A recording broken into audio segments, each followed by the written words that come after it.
Bonjour Camille. Mais bonjour à toi. Bienvenue sur cet épisode spécial du Bonheur c'est les autres. On se connaît pas bien mais je t'ai connu à la faveur d'une conférence avec Ocha, la plateforme qui héberge mon podcast Le Bonheur c'est les autres. Alors je rappelle juste pour ceux qui connaissent pas bien encore Le Bonheur c'est les autres que c'est un podcast dans lequel chaque semaine j'invite une personnalité d'horizons variés à témoigner sur sa perception de la vie et du bonheur. Alors ce que je sais de toi c'est essentiellement LinkedIn qui me l'a donné. Alors, je vais résumer, tu vas me dire si j'ai bon. Ok. Alors, tu as lancé une agence qui s'appelait Spotted ou Spotted, je sais pas comment ça se prononce, Spotted. L'agence Spotted, oui. Voilà, à 23 ans, ce qui est magnifique. Tu es une grande consommatrice de podcasts devant l'éternel et sur de nombreux sujets. Oui. À côté du travail dont on va parler de ton travail, tu écris de la fiction. Tu nous diras peut-être de quoi il s'agit. Tu as ton propre podcast sur les crimes, tu en as parlé lors de cette session avec Ocha. Tu nous rappelles le nom d'ailleurs, c'est quoi le podcast sur les crimes ? Crimes oubliés, ça s'appelle. Crimes oubliés. Tu publies un épisode tous les combien de temps ? C'est un podcast qui est hebdomadaire, il y a un épisode tous les vendredis matins à 7h. D'accord. Et tu es sur toutes les plateformes classiques, Spotify, partout, Apple même Podcast YouTube, et YouTube. D'accord. Tu es une grande lectrice, ce qui me plaît beaucoup parce que je suis aussi un grand lecteur. Et ton LinkedIn fait foi, tu aimes manger du fromage. C'est ce que tu as dit sur ton... C'est vrai que j'avais oublié que j'avais mis ça, mais c'est complètement vrai et ça ne s'arrêtera jamais, je pense. Voilà. Alors ça, je l'ai pas inventé, hein, c'est dans ta signature LinkedIn. Alors maintenant, professionnellement parlant, depuis 2019, tu travailles en indépendante. Tu es productrice de podcasts, mais des podcasts de marque. Et tu aides les entreprises à faire tout un tas de choses, notamment à attirer des nouveaux talents, permettre de faire exploser leur audience, si tu me permets l'expression, et réinventer leur marque. Oui. Et pour finir, et après je te laisse parler, tu as une newsletter à laquelle je me suis abonné qui s'appelle Podcast Impact, qui s'adresse aux gens comme moi qui ont un podcast et qui veulent le développer, mais pas seulement, aux gens qui s'intéressent au phénomène des podcasts tout simplement. Et puis tu viens de lancer, alors tu vas nous en parler, une offre qui s'appelle Podcast Manager. Est-ce que tu peux nous la présenter ? Ben oui, déjà, t'as plutôt tout juste en vrai. Voilà. Bravo pour ça. Bah merci déjà pour cette présentation. Podcast Manager, en fait, c'est une offre. Tu as parlé de Podcast Impact, la newsletter, mais en fait, Podcast Impact, c'est aussi une espèce d'écosystème d'offres. Si tu veux, à la base, je suis, moi, productrice, vraiment, je crée les podcasts du concept jusqu'à la diffusion pour des marques, mais plutôt des grandes marques. Avant, je travaillais que avec des grands groupes, notamment genre Ferrero, etc. Enfin, vraiment des gros groupes.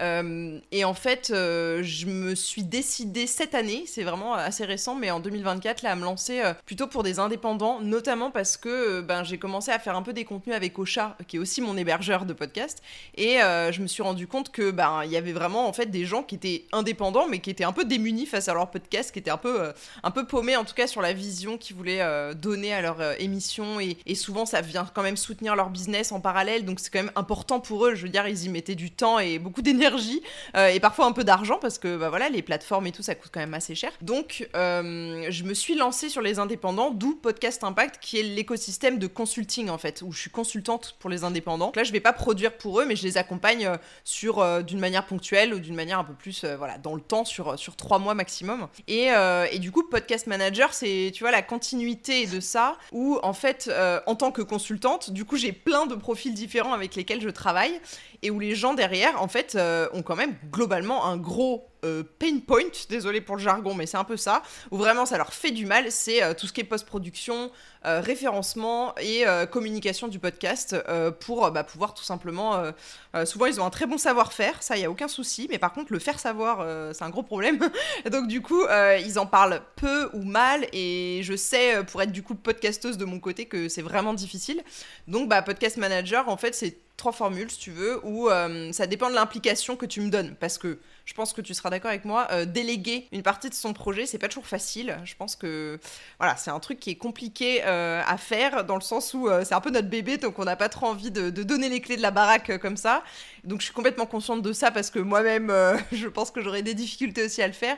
Et donc du coup, il y a 3 formules avec 3 niveaux d'implication de mon côté.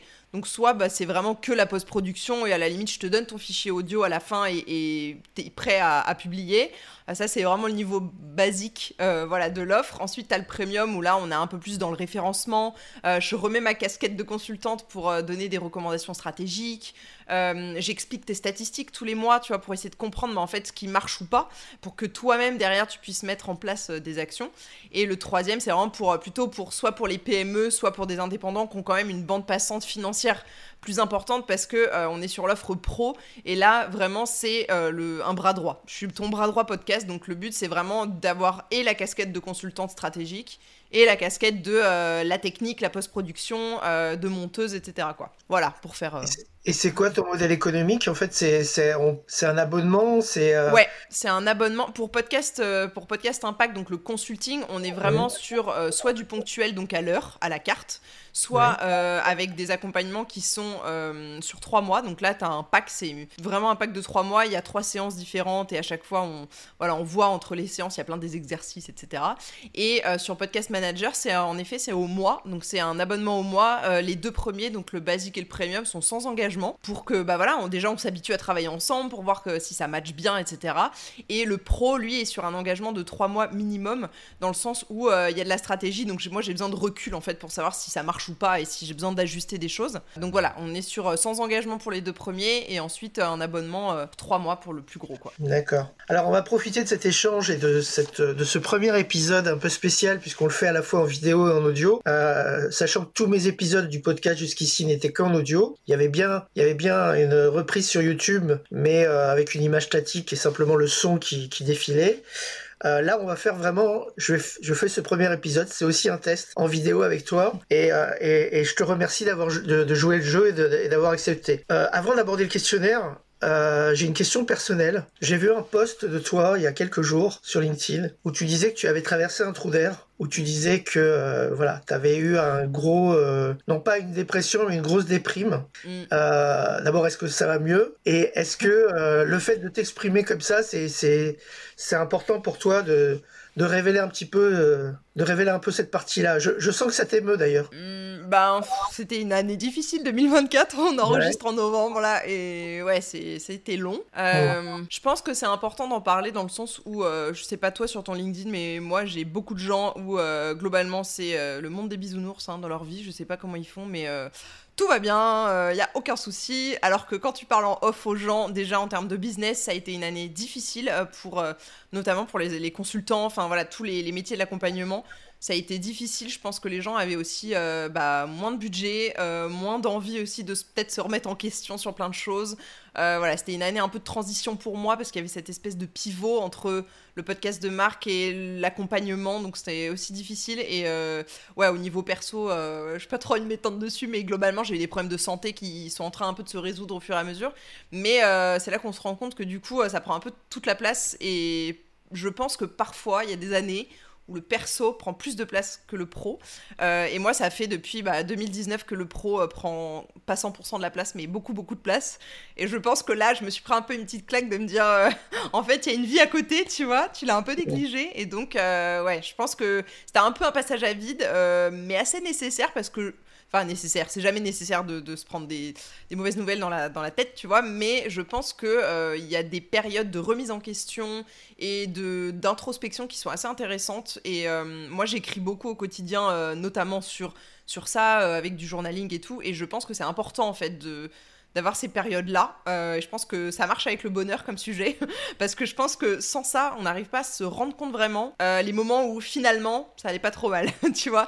Donc, je pense qu'on est souvent un peu à s'apitoyer, tu vois, mais... Et est-ce que tu as connu une période où tu étais en salarié, en CDI, ou tu n'as jamais connu ça? Non, en CDI, non, parce que j'ai fait un stage de fin d'études après mon MBA, j'avais 23 ans, je pense, et j'ai fait 6 mois dans une très très grosse banque au Luxembourg. Vraiment, on était au top du salariat. Enfin, globalement, c'était vraiment, s'il y avait un endroit caractéristique pour ça, c'était là-bas. Ça s'est pas mal passé du tout, vu que j'ai continué à travailler avec la banque derrière en freelance. Mais moi, de mon côté, ça s'est mal passé dans ma tête, où je me suis rendu compte que je pourrais pas survivre, en fait. Non, c'était pas possible. Je pense que c'était une question de survie à ce niveau-là.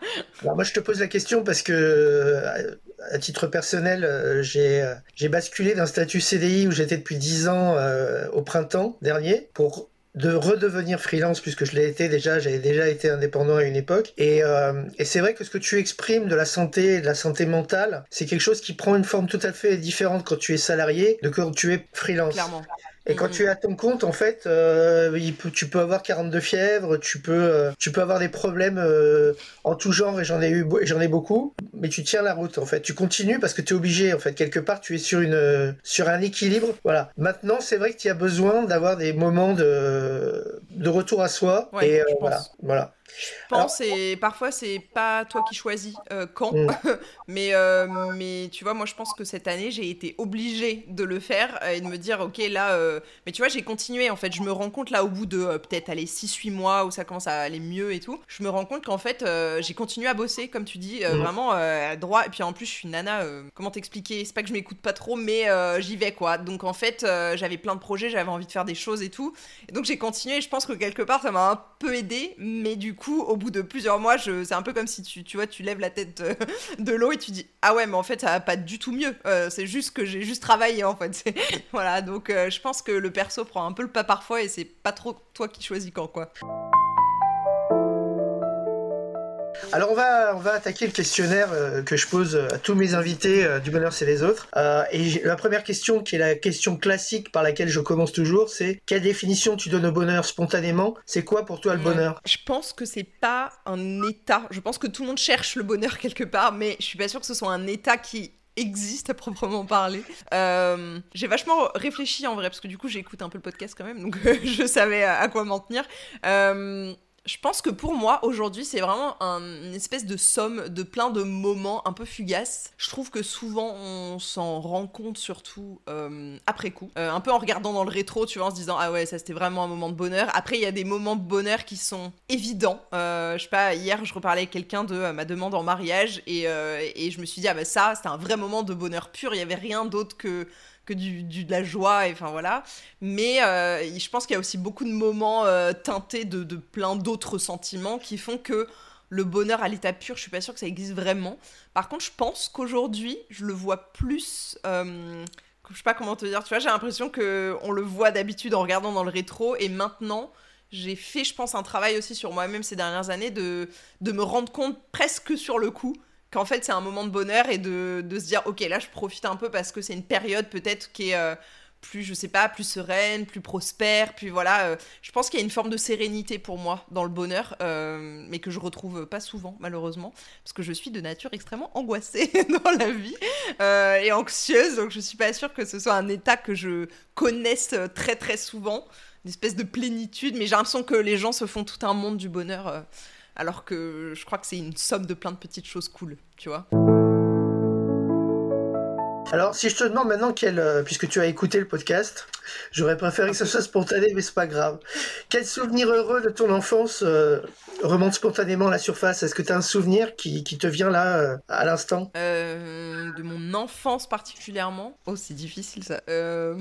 Tu es encore très jeune, hein. C'était il y a pas si longtemps que ça. Ouais, mais j'ai pas énormément de souvenirs de mon enfance pour te le dire vraiment comme ça. Je sais pas. Des moments vraiment de bonheur, si j'ai des moments de fou rire avec ma sœur notamment, des moments qui sont très précis à Noël où mes parents nous avaient fait croire qu'il y avait le Père Noël quelque part et en fait pas du tout, et nous on le savait très bien parce qu'on y croyait plus depuis des années vu qu'on avait genre 12 ans, 15 ans, enfin, et voilà, ça c'était des gros moments, des gros fous rires en famille. Oui, je pense qu'il y a eu beaucoup de moments heureux en famille, ça c'est sûr. Et je pense que c'est ça. En vrai, j'ai pas de moments très précis qui me reviennent, mais tu vois, plutôt un état justement de... c'était très chouette jusqu'à à peu près mes 10 ans, 10-11 ans à peu près. T'as vécu en province, à Paris, t'as vécu où On était en région parisienne, mais plutôt en province parce que j'étais vraiment dans la campagne profonde à l'ouest de Paris et mes parents faisaient les allers-retours à Paris pour aller bosser. Mais moi, pour le coup, j'ai grandi vraiment dans un patelin paumé avec très peu d'habitants et où j'ai connu les après-midi géniales d'aller faire du roller avec des copains, de jamais dire où j'étais et au final d'être dans les champs toute la journée. Des beaux souvenirs, ça aussi, tu vois. C'est peut-être pour ça qu'aujourd'hui tu vis en province? Tu vis... Ouais. T'es du côté de Bordeaux, Je suis c'est dans ça? le Gard. Non, je Ah suis non, dans dans le le Gard, Gard. dans le Gard. Pardon. Je suis Ouais. entre le Gard, la Lozère et l'Ardèche. Je suis vraiment dans un patelin minuscule. Et en effet, je Ouais. me suis extraite de la vie parisienne, puis lilloise, puis luxembourgeoise, et je suis partie avec mon mari au fin fond du Gard, quoi. Et tu prouves qu'on peut être au top d'internet, de l'informatique, du podcasting, etc. en étant au fin fond de la France profonde. Même si je sens qu'il y a des petits lags de temps en temps avec notre vidéo là, mais bon, la connexion elle est quand même bonne. Ta connexion est bonne. Non, très bonne, mais bon. Tu sais, à Paris, il se passe aussi des choses, et quand t'es en province, tu n'y es pas. Donc c'est important de le dire aussi. Il y a un espèce de microcosme dans lequel je suis pas. C'est sûr.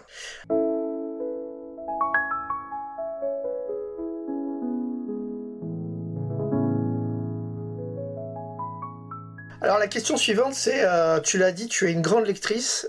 C'est quoi le livre, mais je peux ajouter le film ou la pièce de théâtre, ou bien encore l'auteur qui t'ont marqué de façon indélébile, et pourquoi ? Ça, c'est marrant. Il y en a 2, en fait. J'ai le droit à un bonus. Oui, t'as le droit.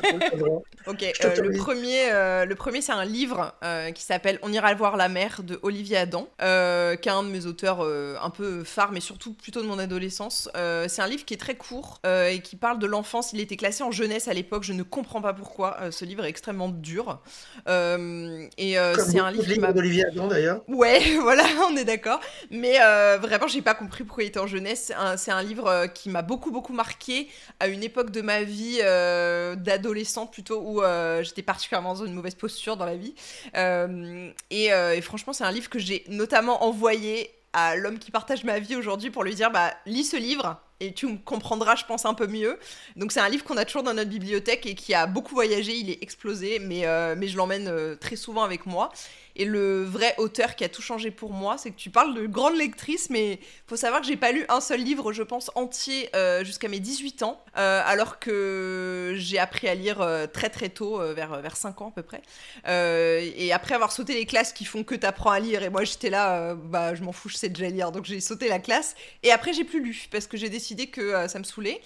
C'est un peu triste, mais du coup, à mes 18 ans, j'ai fait une école de cuisine. Et j'ai eu mon diplôme et tout, mais c'était une année qui était extrêmement difficile, où je me suis fait harceler, etc. Enfin, c'était horrible.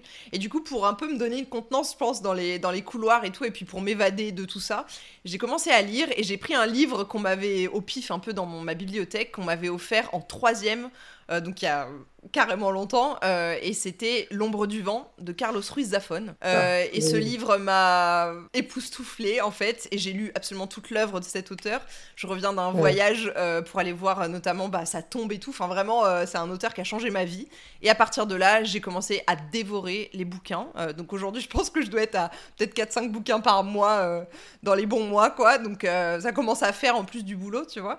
Mais ouais, je pense que c'est vraiment les 2 auteurs, surtout Zafón, ça a changé ma vie, quoi. Et ma vision de la littérature, parce que je pense que j'ai découvert qu'en fait, on pouvait juste aimer ça, et que c'était pas chiant de lire, tu vois. C'est surtout ça.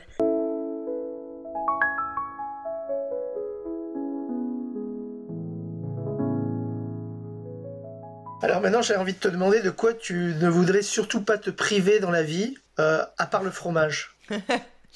Mes proches, déjà, je pense que c'est un vrai truc. La famille, c'est très important. Même si, il y a des hauts débats et tout, mais je pense qu'avoir des gens, d'être bien entouré, c'est important. Même si c'est pas que... Et ils vivent pas loin de chez toi ? Ils vivent pas loin de là où tu habites ? Non, pas du tout. Mes parents, ils habitent sur la Côte d'Azur. Ma sœur habite à Lyon, donc pas du tout. Ils sont pas proches de moi, mais on l'a été fut un temps. Voilà, on n'était pas trop éloignés. Mais voilà, c'est pour ça qu'Internet existe. Hein, on s'appelle et tout. Mais non, ça, je pense que la lecture aujourd'hui, je pense que je pourrais plus m'en passer. J'ai envie de dire le podcast, mais c'est un peu facile. Mais en même temps, c'est franchement 90% de mes journées, donc c'est voilà, je me sentirais un peu vide sans ça. Mais le gros truc sans lequel je pourrais pas vivre, je pense, c'est l'écriture, parce que ça a toujours fait partie de ma vie, et ça c'est un peu la seule constante, tu vois. Dis-nous ce que tu écris d'ailleurs, sur quoi tu écris. Écoute, en ce moment je suis dans un livre qui est plutôt autobiographique, un peu, je sais pas si tu es amateur de Lionel Duroy, mais c'est un peu lui qui m'a donné envie aussi d'écrire de cette manière-là. Donc on est plus sur un truc autobiographique, mais c'est la première fois que je me lance là-dedans.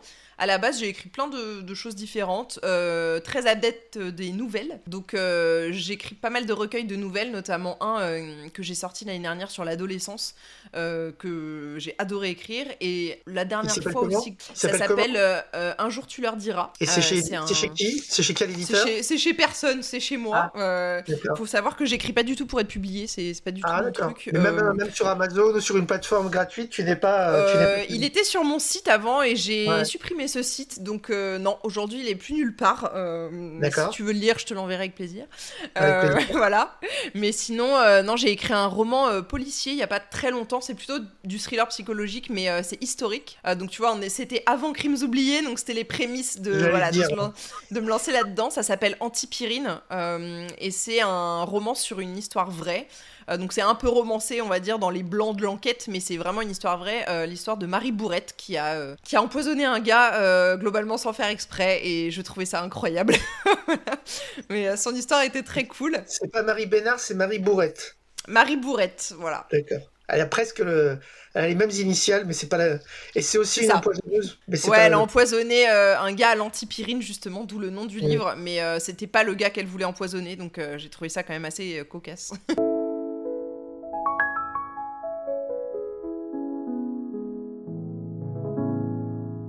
Alors la question suivante est une question récente dans mon questionnaire. C'est le rapport que tu entretiens avec la spiritualité et la mort. C'est une question compliquée, ouais. C'est est-ce que tu as un rapport particulier à la spiritualité et à la mort? Quand je dis à la mort, c'est à la mort des autres en général, mais ça peut être aussi au fait de savoir que forcément on est mortel et qu'à un moment donné on va mourir. Est-ce que c'est quelque chose qui est important dans ta vie ou pas du tout? Tu essaies de considérer que voilà, ça arrivera tôt ou tard et que les gens que tu as perdus, bah, ils sont toujours en toi, mais que c'est pas la chose la principale dans ta vie, quoi.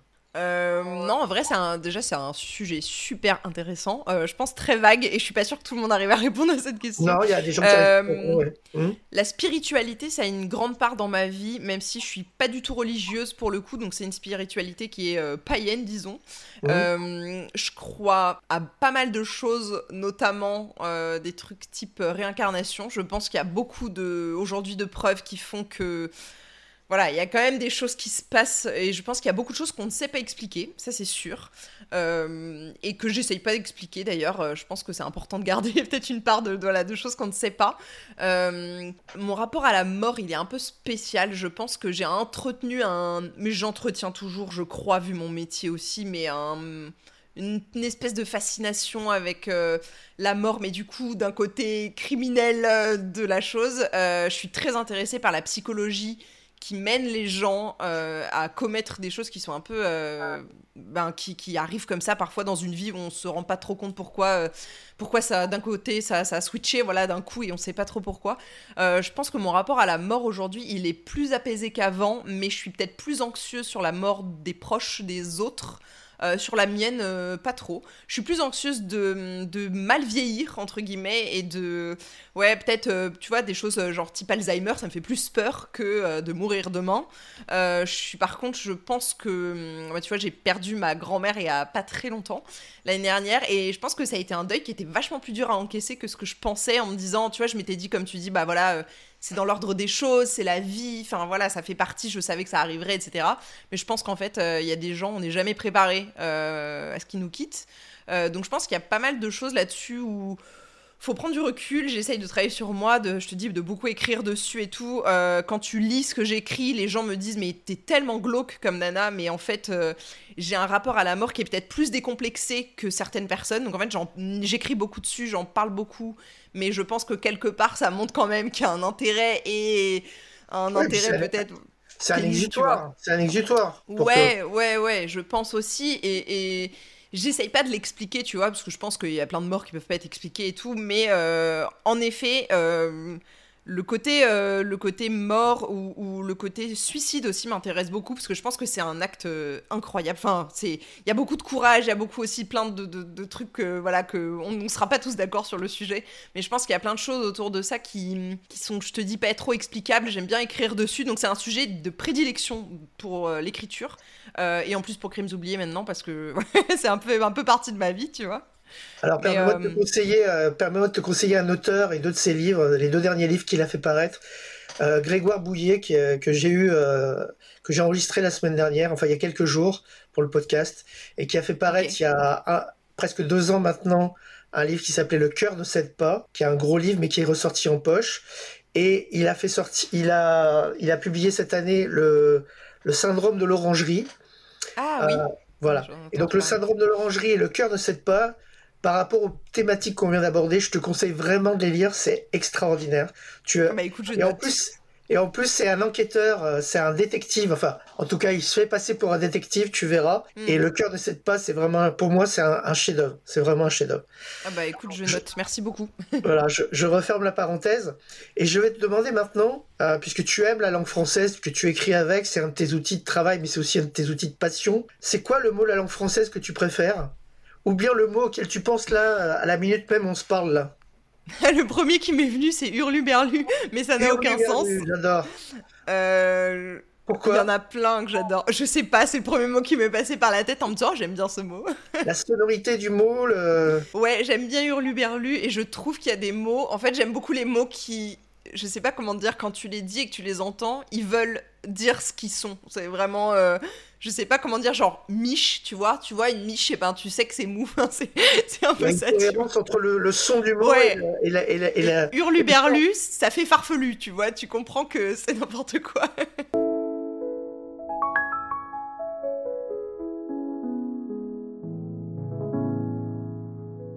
Est-ce que, donc nouvelle question, est-ce que tu doutes souvent dans l'existence?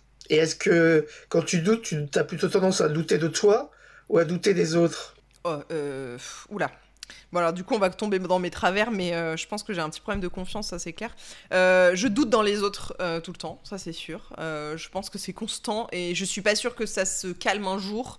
Je pense que j'ai été énormément trahie dans ma vie, ça doit pas aider, mais je pense qu'on peut dire que je suis une gentille. J'ai participé au podcast de Léa Dijoux qui s'appelle Trop bonne, trop cool, qui parle de la gentillesse. Très bon podcast d'ailleurs, mais je suis profondément gentille, je pense. Je vois pas le mal dans les gens. Et bizarrement, je doute énormément d'eux en même temps, donc c'est très paradoxal. Mais du coup, je me fais beaucoup avoir. Enfin, en tout cas, je me suis fait beaucoup avoir. Et du coup, je pense que je doute tout le temps des gens. Ça, je doute qu'ils puissent m'apporter ce dont j'ai besoin. Je doute qu'ils restent à mes côtés quand c'est des gens qui sont proches de moi. Je doute qu'ils m'abandonnent pas un jour. Je doute de la parole des gens souvent. C'est-à-dire que je suis assez méfiante dans le sens où bah, c'est peut-être aussi mon boulot, mais je recoupe les sources, je veux être sûre des infos, je vais pas à l'école porter un truc qui est pas vérifié, tu vois, des trucs comme ça. Est-ce que je doute de moi? Je pense que, pareil, c'est hyper paradoxal, mais tu vois, je me lance dans des projets en me disant, bah allez, je tente et on verra bien. Et ça, je pense que c'est une grosse force, tu vois, par rapport à des gens qui peut-être vont tellement douter de est-ce que je le fais, est-ce que ça marche, est-ce que les gens vont m'écouter, vont me regarder, vont je sais pas quoi, qu'est-ce que les gens vont en penser, à la limite, passe pas, je m'en fous, mais c'est pas le premier truc qui me vient, et du coup ça fait que j'ai pas cette barrière, tu vois, je me lance dans des trucs. Par contre, et ça c'est incroyable, j'en parlais l'autre fois dans un autre podcast, où je disais, bah voilà, par exemple, ça fait 14 saisons sur Crimes oubliés, je m'étais donné des objectifs qui ont été mais quadruplés dans l'année, enfin c'est incroyable. Je m'étais donné genre, je sais pas, 100 000 écoutes la première année, l'année est pas finie et je vais être quasiment à 400 000 écoutes. Donc tu vois, j'ai explosé des objectifs que je m'étais mis. Et pourtant, j'ai beau faire 14 saisons, donc 14 saisons le même process, tu vois, même si l'affaire est différente. Bah à la 15e, je suis toujours en train de me dire, ah non mais je sais pas faire ça, enfin je suis pas capable en fait. Et donc du coup je doute de moi dans ce sens-là, ça va pas Syndrome de m'arrêter. l'imposteur. T'as le Ouais, un syndrome peu. Alors c'est un peu plus complexe que ça, franchement, le Non, syndrome de l'imposteur, mais je doute d'être capable des choses alors non. que bah, je suis pas plus débile qu'une autre, je suis pas Voilà. moins forte qu'une autre, j'arrive déjà à faire plein de choses qui sont peut-être plus que la majorité des gens à qui je parle, tu vois. Mais malgré ça, quand je recommence quelque chose, je vais me dire, ah bah non, mais là, je sais pas, je sais pas faire, tu Et vois. tu mets ça sur quoi, ce doute, ces blocages? Est-ce que, par exemple, quand t'as dit tout à l'heure, tu l'as dit au milieu d'une phrase que tu avais été harcelé quand tu étais plus jeune. Est-ce que ça, c'est quelque chose qui a eu un Non. impact majeur sur ta psychologie ou pas du tout? Non, je pense que ça. En fait, je pense que ça n'a pas eu un impact sur le fait que je doute, mais je pense que, notamment ça, entre autres, mais a eu un impact sur mon estime de moi. Et je pense qu'il y a énormément de choses qui viennent de mon estime de moi. Et tu vois, du fait de peut-être mériter des choses sympas qui m'arrivent ou des trucs comme ça. Et je pense que c'est plutôt ça. C'est-à-dire que c'est parce que il y a peut-être une estime de moi qui est un peu bancale, quoi, que je me sens pas capable de faire des choses que pourtant. Enfin, soit je sais faire, soit si je l'ai jamais fait, ben je vois pas pourquoi moi j'y arriverais pas, tu vois. Donc il y a un peu le rationnel et la Camille un peu croyance limitante, tu vois, qui se dit toujours je sais pas faire, et puis il y a l'autre derrière qui fait bah si tu vois t'as réussi, enfin. Mais en fait il y en a une qui est jamais assez forte pour prendre le pas, mais tu vois ça me bloque pas non plus de faire des nouvelles choses, donc c'est très paradoxal. Il y a vraiment mais je pense que c'est un peu tu vois quand on gratte sous la surface comme tu fais là, bah je passe sur LinkedIn ou sur plein de réseaux, il y a des gens qui ont l'air hyper sécures dans leur façon de se voir, de se percevoir et tout. Et je pense que c'est pas toujours le cas. Donc voilà, je pense qu'on peut faire plein de choses en ayant une estime de soi peut-être pas dingue et en ayant des doutes évidemment, parce que tout le monde doute, tu vois. Mais je pense que ça doit pas nous empêcher de tester des trucs et au pire ça marche pas, tu vois. Enfin, Oui. moi chaque fois maintenant L'important, mon mantra c'est ça, tu vois. C'est et ouais. pourquoi pas, genre au pire quoi, enfin, tu vois. L'important, tu disais qu'il y avait des gens qui affichaient leur sérénité, leur bonheur, leur capacité à tout faire sur LinkedIn.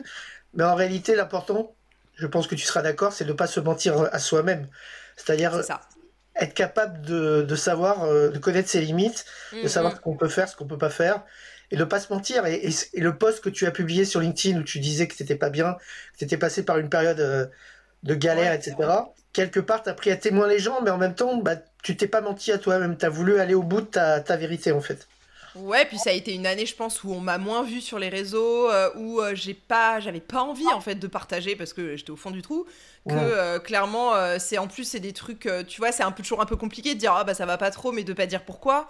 Je comprends, voilà, les gens sont un peu curieux et tout, mais moi j'ai pas envie de m'étaler sur ma vie privée, notamment sur LinkedIn. Je pense que ça fait pas partie de mon C'est personal pas le branding de lieu. base, tu vois. Ouais. Voilà, c'est ni le lieu, ni j'ai pas envie de faire partie de ça, tu vois. Mais je pense que c'est important de dire aux gens, bah en fait, surtout dans une période d'entrepreneuriat qui est longue, moi ça fait 5 ans que je suis à mon compte, ça me paraît être une éternité en vrai. Il s'est passé énormément de choses, plein de pivots, de changements, de plein de résilience aussi, même si c'est un peu galvaudé aujourd'hui, tu vois. Et je me dis, bah en fait, c'est important de montrer que bah il y a carrément parfois un mois qui va pas bien, mais parfois il y a des années qui sont creuses, quoi. Il y a des années qui sont difficiles et où finalement, bah le chiffre d'affaires il va être peut-être pourri, mais derrière, ben, je me suis peut-être sauvé la vie, tu vois, où je me suis remise en question sur plein d'autres choses. Et je pense que c'est important, en fait, humainement, de montrer aux gens que bah, derrière, il y a des vrais humains. Que je suis pas juste une offre, tu vois. Et que derrière, bah, il y a des humains et qu'il y a des fois où, ben, ouais, tu vois, après ce post-là, il y a des clients qui sont venus me parler en privé, qui m'ont dit oh, mais j'avais aucune idée que tu traversais ça, en fait. Et je leur ai dit bah non, parce que c'est mon job, en fait, de faire en sorte que ça se voit pas et que d'être aussi professionnelle, d'être aussi compétente et tout. Mais ça veut pas dire que derrière, c'est la folie, quoi, tu vois.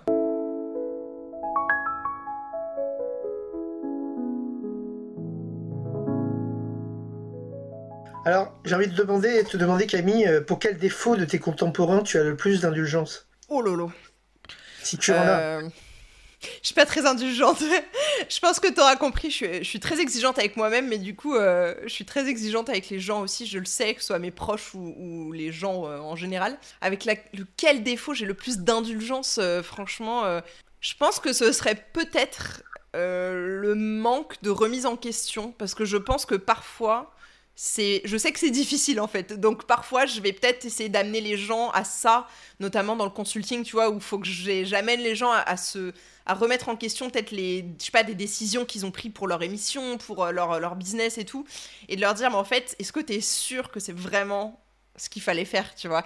Et je pense qu'il faut juste avoir un peu de tact et réussir à les amener par une autre porte d'entrée, mais je pense que c'est le seul défaut que j'accepte aujourd'hui, parce qu'il y a plein d'autres choses que je peux plus en fait voir, genre le manque de ponctualité, de respect des gens, ou des choses comme ça c'est trop dur, quoi.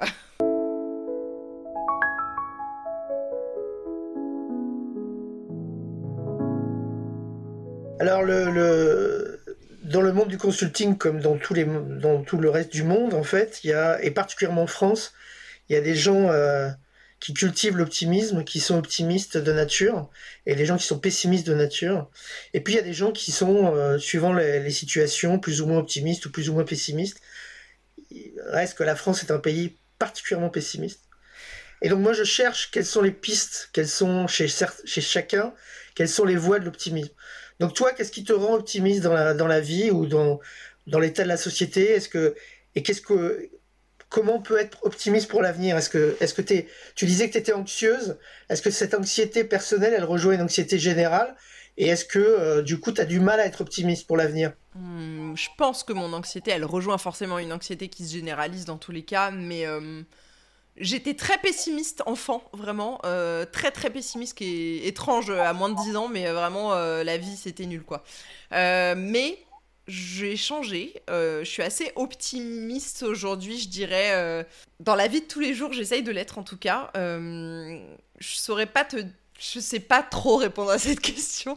Je pense que pour être optimiste aujourd'hui, il faut justement réussir à percevoir toutes les petits traits de lumière, tu vois, qu'il y a dans nos vies.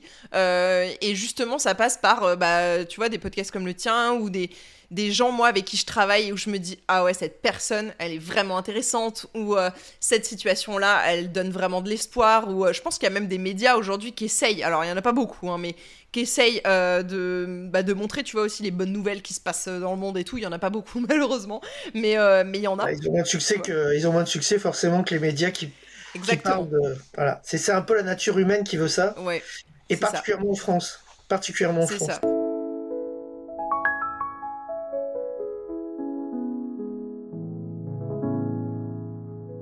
Alors maintenant, pour conclure, qu'est-ce qu'on peut te souhaiter pour les prochains mois? Et j'ai envie de dire, si les gens veulent te contacter pour faire appel à tes services ou pour simplement accéder à ton podcast, accéder à ta newsletter, etc., tu leur conseilles quoi? Eh ben, déjà, qu'est-ce qu'on peut me souhaiter? Bah, en vrai, j'allais dire du bonheur, mais un peu de sérénité, de prospérité, peut-être des années, voilà, un peu plus cool que celles qui ont été vraiment, je pense, des grosses années de construction aussi, humainement parlant, et côté perso, mais aussi côté pro. Donc ça c'est cool, déjà plein de choses comme ça, plein d'écriture, plein de bons moments là-dessus, et plein de découvertes aussi parce que j'aime bien. Mais si jamais ils veulent me contacter, et ben sur LinkedIn globalement parce que je passe ma vie là-bas, qui a tout sur voilà, sur la newsletter et tout. Donc si jamais vous êtes intéressé de près ou de loin par le podcast, ben c'est l'endroit où il faut me checker. Et pour Crimes oubliés, bah écoutez, Crimes oubliés partout. Ils sont partout dans toutes les plateformes, et j'avoue, ça grandit à vue d'œil, donc je suis trop contente de voir que c'est un podcast qui plaît, quoi. On va écouter ça, et sache que le premier livre dont je t'ai parlé de Grégoire Bouillet, qui s'appelle Le cœur ne cède pas, c'était un crime oublié, justement. Mais c'était un autre crime oublié, c'est un suicide oublié, en fait. Voilà, et tu verras. Bah écoute, franchement, je me le note dans ma pile à lire, un de plus à lire, mais je prends note. Merci. En tout cas, on te remercie d'avoir participé à cet épisode du Bonheur, c'est les autres. Et on te souhaite beaucoup de bonheur pour aujourd'hui, pour demain et pour après-demain. À bientôt, Merci Camille. beaucoup. À bientôt.